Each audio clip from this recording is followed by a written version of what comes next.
Matapos nakakuha ng 5 sunod-sunod na panalo, lahat ay sa pamamagitan ng knockouts laban sa mga matitibay na Hapon. Naging paborito ng mga Japanese fans ang Pinoy na si Warlito Parinas alias Wars Cowboy dahil sa lakas at bilis ng kanyang mga suntok.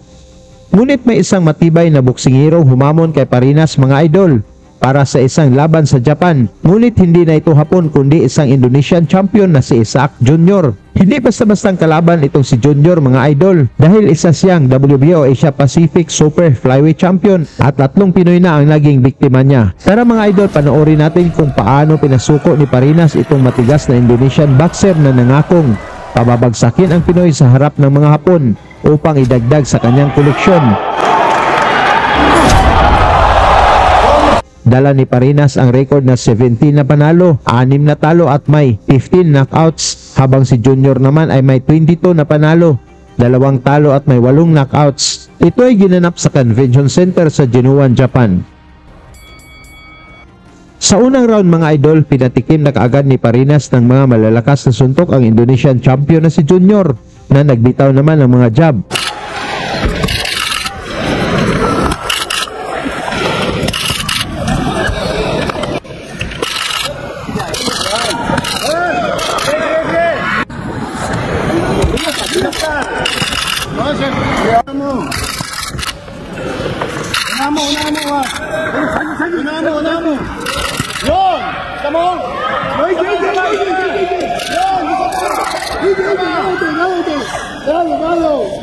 Isa pa. Oy, okay.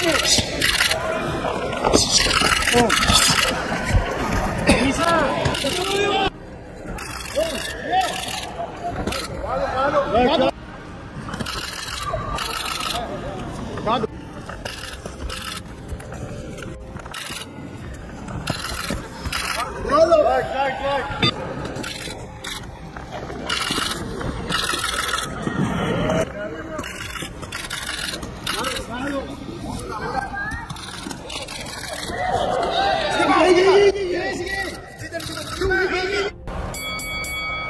Sa round 3 mga tol, naging mainit na ang aksyon na gustong tapusin ng maaga ng dalawang boxers ang laban.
Matitinding suntok ang pinakpakawalan ng dalawang boksingero sa kalagitnaan ng laban.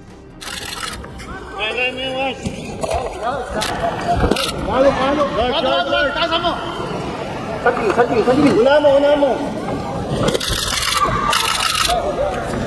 God. Una mo.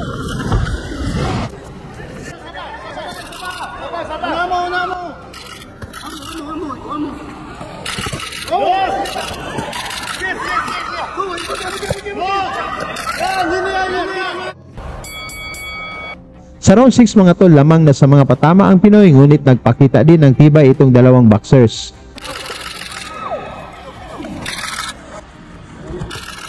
Kaliwa.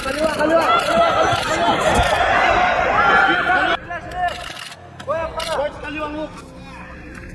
Yun. Kaliwa mo.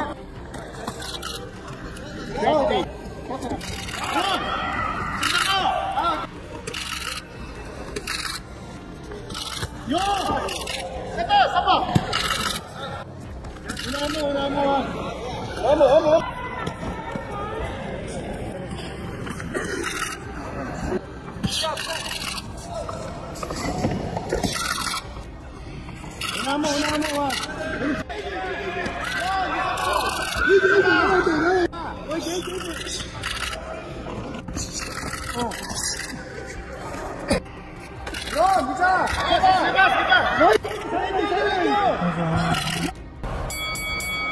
Binuhos na lahat ng dalawang boksingero dito sa huling bahagi ng laban mga tol upang ma-impress ang mga hurado.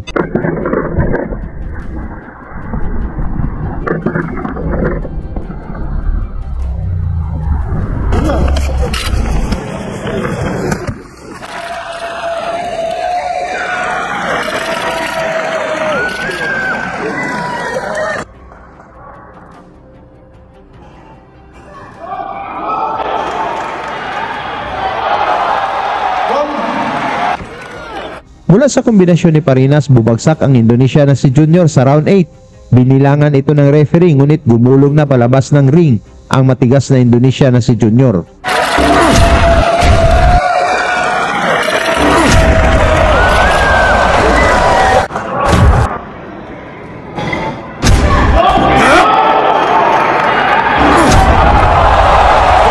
Panalo si Parinas mga tol, via knockout sa round 8 at napahanga nito ang mga Hapon. Salamat hanggang sa sunod nating video. Lagi niyong sundan, huwag magpapahuli. Pag-usapan ni bakbakan, balita niya at laban. Mga Pinoy na di nagpapagapi. Salamat sa mga suporta na lagi nandyan.